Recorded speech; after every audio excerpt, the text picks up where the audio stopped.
up, y'all? Welcome back to my channel. Is this recording? All right, y'all, welcome back to my channel.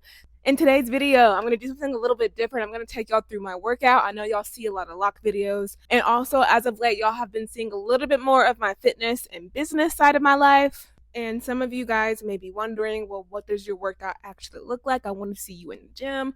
I want to see you doing your thing, moving that weight. And that is what we are going to do today. You guys just saw a little bit of my warm-up. I always do about a 5-minute warm-up. Your girl's all about getting in and out of the gym. And there's just no reason to be spending 15 to 20 minutes in a warm-up, to be honest. It's just a little bit of a waste of time. I'm going to go ahead and stop yapping. Let's get into the workout. Okay, first up on the list, I've got barbell deadlifts. Deadlifts are one of my absolute favorite exercises to do. I'm going to be doing conventional deadlifts. For conventional deadlifts, we're usually starting with our barbell. That is uneven. We're typically starting with our barbell from the ground and we're lifting up. Instead of an RDL, RDLs start from the top and go down. RDLs are great for hypertrophy. That just means for muscle building. So if you're trying to build that booty, them hamstrings, RDLs is where it's at. And if you want to focus more so on gaining strength, getting stronger, conventional deadlifts is what you want to focus on. Me personally, I have both of these variations in my exercise routine. All right, so then I went into my first set, my warm-up set of my deadlifts. I usually start with something that's pretty light. Now, remember, when it comes to heavy or light, when it comes to lifting weights, that's going to be relative. It's going to vary person to person. This weight right here probably wouldn't be considered light, especially when it comes to people that are new in the gym, beginners. So do not look at my weights that I'm doing and be like, okay, bet. Jazz started here, so I'm going to start here too. If you are not a seasoned lifter that has been doing deadlifts and is experienced with deadlifts, this is not going to be light for you. And that is okay. So please, please, please do not look at what I do as far as weight or sets or reps or whatever that may be. That's going to vary person to person. Do not try to copy and paste someone's exact routine, especially if you are a beginner. All right, so now I'm going into my second set.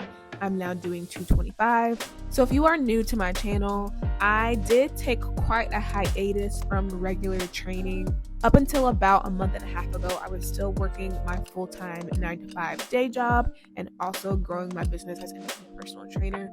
And my workout routine just got all out of sort. I was super busy and it was really, really hard for me to focus on my own personal training routine. But I'm finally getting back consistent and it feels great. This is 255. I hit 6 reps, y'all.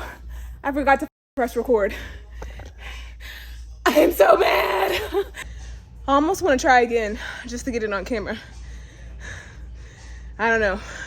Y'all, I promise I did. I promise. And I ended up not trying again, but y'all, I promise I did that set. I promise I did. All right, and now we are moving into band assisted pull-ups. I absolutely love this modification for regular pull-ups, and I actually use it for a lot of my clients as well.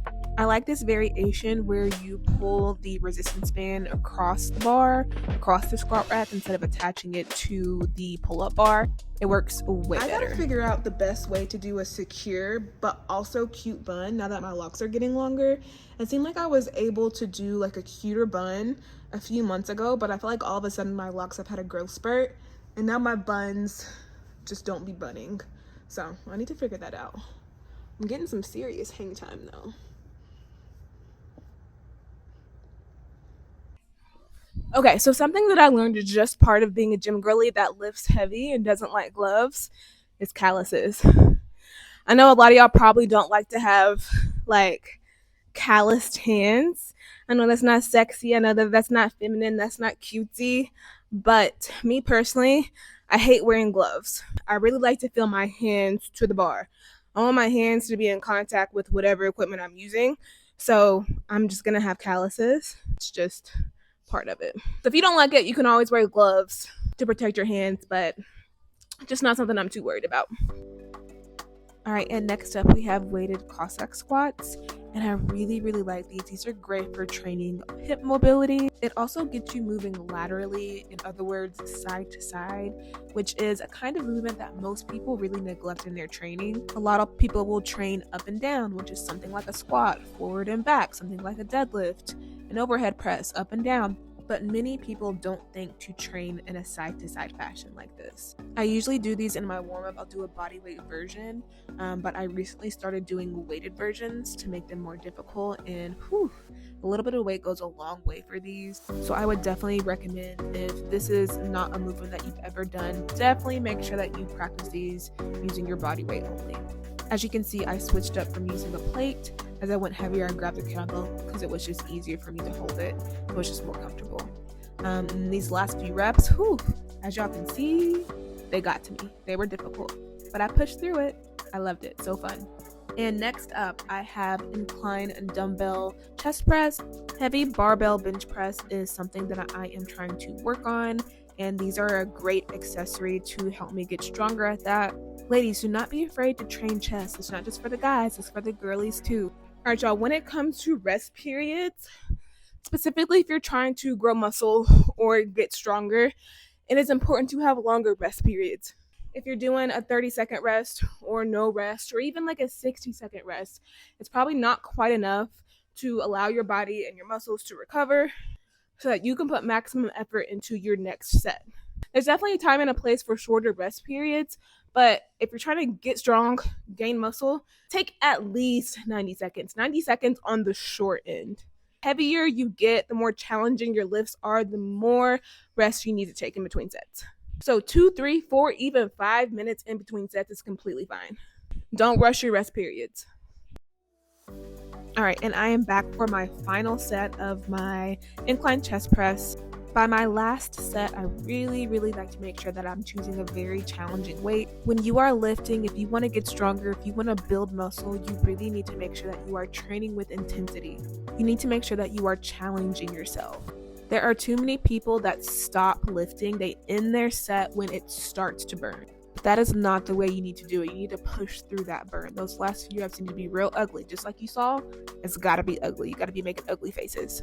And lastly, I always like to end with a core movement. Today I'm doing weighted bench dead bugs.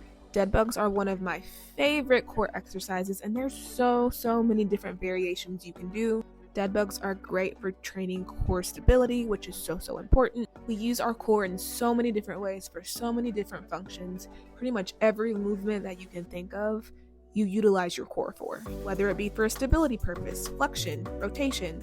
The core has so many different actions. That is the workout. That is what one of my full body workouts looks like. Now I'm doing 3 full body workouts per week. As a full-time independent personal trainer, I'm trying to grow my business, so I really don't have time to be in the gym training 5-6 days a week. So this is just the best and most efficient schedule for me right now.